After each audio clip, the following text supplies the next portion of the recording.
Hi, this is Mr. Wu, and welcome again to Disney Park Math. In episode 4, I'll talk about safety break zones, featuring again the ride Space Mountain. Now, if you haven't viewed the previous episodes, especially episode 3 yet, I definitely recommend doing that first. Okay, here again is the Space Mountain Disneyland scale model. Now, early roller coasters often are only able to accommodate one train on the tracks at a time, which meant a couple of things. Either the ride might need to be shorter, or riders would have to wait a while for that train to come through again so they can board. So enter the idea of break zones. Now, break zones allow roller coaster trains to be stopped at various points along a track in case of an unusual event. So because of this, multiple trains can safely share the same track as long as only one train is in a break zone at a time. Otherwise, usually the ride must be stopped and reset for safety reasons. Now here's what this might look like. Now, Space Mountain's in the dark, so it's hard to see this. So this example comes from California Screamin'. As you see in the video, the train passes through a couple of break zones. And you can tell because you'll be able to see the brakes in the track. And in this case, they activate, you see the train stop. So let's take a look at this. Okay, there we are at the end of one break zone. Entering the next.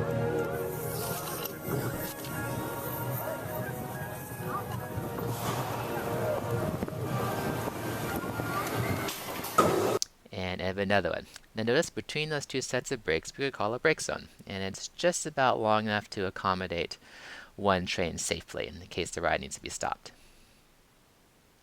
Okay, back to Space Mountain. Now, here's an interesting picture I actually shot of the Space Mountain ride in the Magic Kingdom in Disney World, Florida, with the lights on. So the ride was stopped for some particular reason. The lights come on so that the workers or cast members can reset it, in this case probably. So interesting that you get to see this because normally this is in the dark. So that's an example of a ride stop. Okay, back to Space Mountain Disneyland.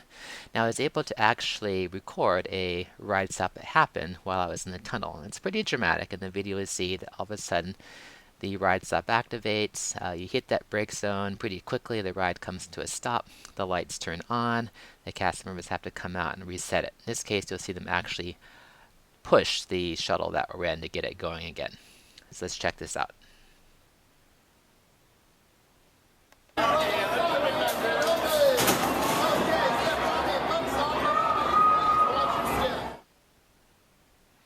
Okay, fast forward. Please remain seated as your flight will continue in a moment. Those travelers awaiting departure, please remain where you are, and a host or hostess will direct you. Your place in line, or if you choose, leave through any of our exits. If you have any questions concerning our operation, please ask any of our flight attendants. Once again, thank you for your patience and cooperation. We will resume operation as soon as possible. It's over? No, it's just one of my. This one or not? No, it's mine! Push it! Push it! Okay, about to get pushed here.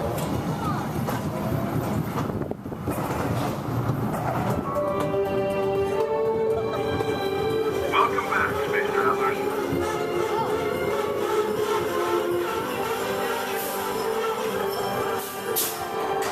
That wasn't so bad. I actually like it now! Okay, so that was a ride stop. Now, one of these days, hopefully I get to experience that a little further inside the actual ride so you get to see the lights on and see more of the inside. This happened right towards the end. Now, you probably noticed how close the shuttle was in front of us. Just to get an idea of the spacing of this ride, how compact it is, and kind of how those brake zones are positioned. A note here. So a ride stop or shutdown and lights on is actually more likely during a busy day when more shuttles are running on the track.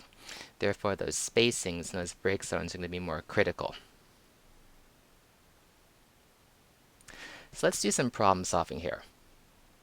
The Space Mountain Disneyland track can actually accommodate up to 12 shuttles running at a time when it's perhaps most busy and they want to keep those queue or wait times down. So if the track is about 3,400 feet long, which you learned in the previous episode, about how far apart do safety brake zones need to be spaced? Once we know that distance, at an average speed of 1360 feet per minute, what is the spacing in seconds? So that speed we also learned in a previous episode. So go ahead and try and solve this. Next slide, we'll see what you got. All right, did you work out a possible solution? Let's see what this might look like. So over here, we have the total distance, 3,400 feet, divided in this case 12 zones. I have a ratio here describing those two things. And I'm going to go ahead and turn this into a sort of a unit rate here by dividing. If we divide 3,400 by 12, we get 283.3 feet per zone. So that's pretty simple. So that's the distance about what each zone would have to be if they were equally spaced. So once we have this, now we're going to do some dimensional analysis. We want to find the spacing in seconds. So we need to do some unit conversions here. So 283.3 feet per zone. So I know that there is 1360 feet per minute. That's the speed. So these two are going to cancel out. Now I've turned that feet into minutes. Okay, so I have my minutes here. Now I want to turn those minutes into seconds. So we know that there's 60 seconds in a minute, so these cancel out. And here we go. Now we have seconds per zone. We go ahead and calculate that out. So that works out to be about 12.5 seconds per zone. So that's one way we can calculate this. So to give you an idea of what that spacing's like. So assuming a constant speed, which of course is not reality, of course, because we know the ride is accelerating and changing. But let's say we assume it's a constant speed to simplify things. Brake zones would need to be spaced about 203.3 feet or 12.5 seconds apart. The conclusion being that that's not very much, so it's pretty tight in there. Again, the idea that Space Mountain is a very compact ride, and so a lot of things need to work together to make that work. So we see how brake zones are really part of that solution.